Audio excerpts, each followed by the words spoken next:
కాస్త రిచ్గా కనిపించే మిడిల్ ఏజ్ అంకుల్స్ ఎక్కడైనా కనిపిస్తే ఓ అందమైన యువతి వచ్చి పలకరిస్తుంది. మిమ్మల్ని ఎక్కడో చూసినట్టుందని మాట కలుపుతుంది. ఆ తర్వాత నంబర్ అడిగి తీసుకుంటుంది. ఆ మరుసటి రోజు ఫోన్ చేసి ఇంటికి టీ తాగేందుకు పిలుస్తుంది. సరే, పిలిచింది అమ్మాయే కదా అని ఎగేసుకుంటూ వెళ్ళారో అడ్డంగా బుక్ అయిపోతారు, జాగ్రత్త. ఇంటికి వెళ్ళగానే మరింత హాట్గా రెడీ అయ్యి మత్తుగోలుపై మాటలతో ముగ్గులోకి దింపుతున్నారు. ఆ తర్వాత నిదానంగా ఒంటిపై ఉన్న బట్టలను ఒక్కొక్కటిగా విప్పుతూ ఈ టైంలోనే సడన్గా ఎవరో కాలింగ్ బెల్ కొడుతూ ఉంటారు.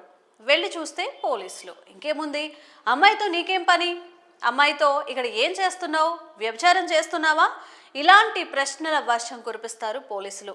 అంతే, అంకుల్కు చెమటలు పడతాయి.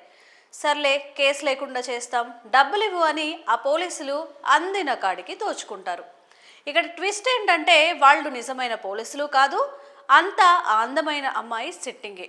టీ తాగుదామని ఇంటికి పిలిచి ఒక అమ్మాయి ఆమెతో పాటు ఒక ముఠా చేస్తున్న దారుణమైన హనీ ట్రాప్ గుట్టు రట్టయింది. ఈ ఘటన కర్ణాటక రాష్ట్రంలోని బెంగళూరులో గల బాద్రహళ్లిలో చోటు చేసుకుంది. 57 ఏళ్ల సివిల్ కాంట్రాక్టర్ ను హనీ ట్రాప్ చేసి 5 లక్షలకు పైగా విలువైన నగదు, విలువైన వస్తువులను దోపిడీ చేసిన ఆరోపణలపై బెంగళూరులోని బాద్రహళ్లి పోలీసులు శనివారం 21 ఏళ్ల యువతిని, ఆమెతో పాటు మరో 5గురిని అరెస్ట్ చేశారు.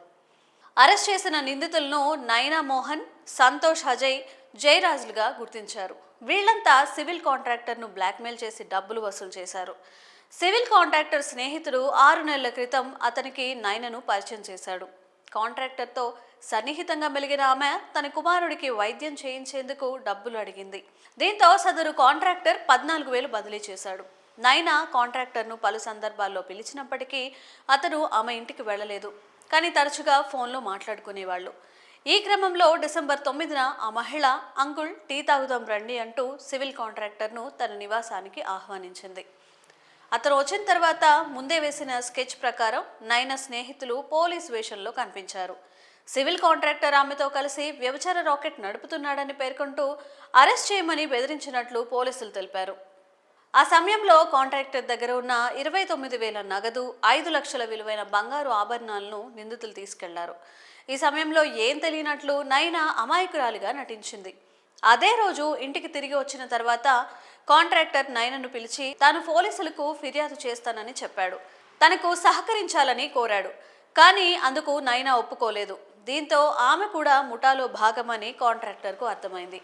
అనంతరం కాంట్రాక్టర్ పోలీసులకు ఫిర్యాదు చేయడంతో నిందితులను అరెస్ట్ చేశారు.